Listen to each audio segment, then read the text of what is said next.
welcome to Comcast Newsmakers. I'm Sabrina Register. We're in Seattle today at the Northwest African American Museum. And joining me right now is Dr. Daniel Church, who is president of Bastyr University. Thanks so much for coming on the program. So nice to meet you. Thank you for inviting us. It's my great pleasure. Happy New Year, I should say. And to you as well. Thank you very much. For those who don't know a lot about Bastyr University, tell us about the school and its approach. Sure. Bastyr University was founded just 34 years ago as the first college of its kind to be accredited in the United States.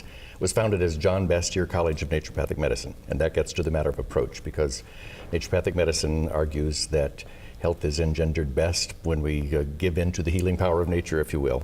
It's not opposed to allopathic medicine, but it suggests that living in ways that engender health rather than ways that jeopardize health, and not expecting health to be a commodity we buy from our doctor, but health is a responsibility we accept, and our physicians are those who help empower us.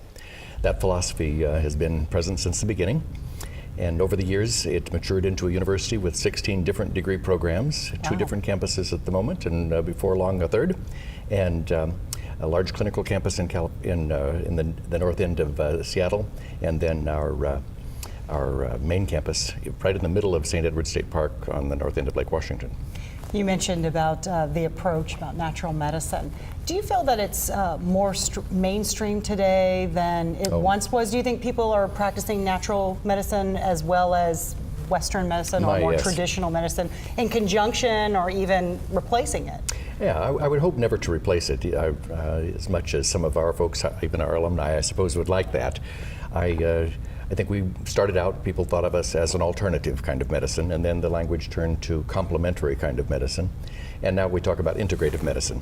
And we recognize that while most people would say nutrition, which we teach, and exercise science and health psychology are all mainstream, naturopathic medicine, acupuncture, a lot of other things we do are still thought of as on the left bank of the mainstream, if you will.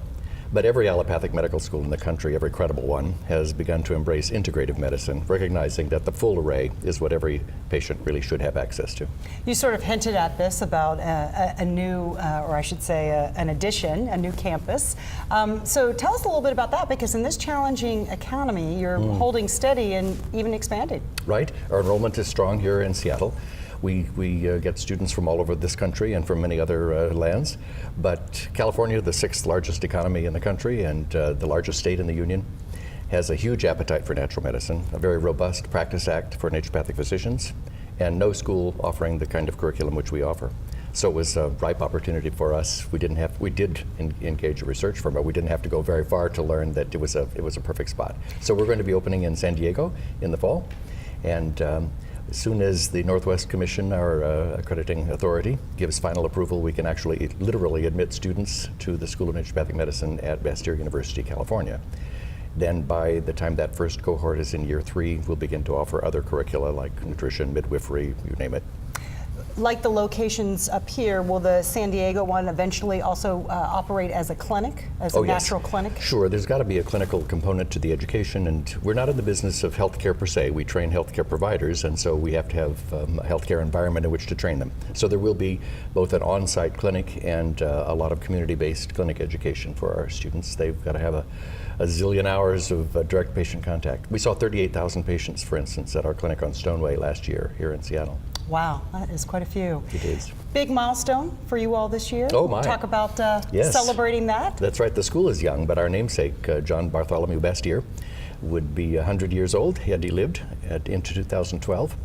And every month during 2012, we'll be having a centennial celebration. It gets a kickoff on the 25th of January, and 2 big high points. Every month has something wonderful, but on May 16th, which is his actual 100th birthday, it coincides with our annual spring luncheon at the Fairmont Olympic Hotel here in Seattle. We're going to have a great party. And then another big high point is the opening of the San Diego campus in September. And we're going to have students who alumni, who ride their bikes from here to there and show our commitment to good, healthy exercise. Dr. Church, thanks so much for coming on and speaking with us. Thank you. Thanks for watching Comcast Newsmakers. Headline news at the top and bottom of the hour. Hope you can stay with us.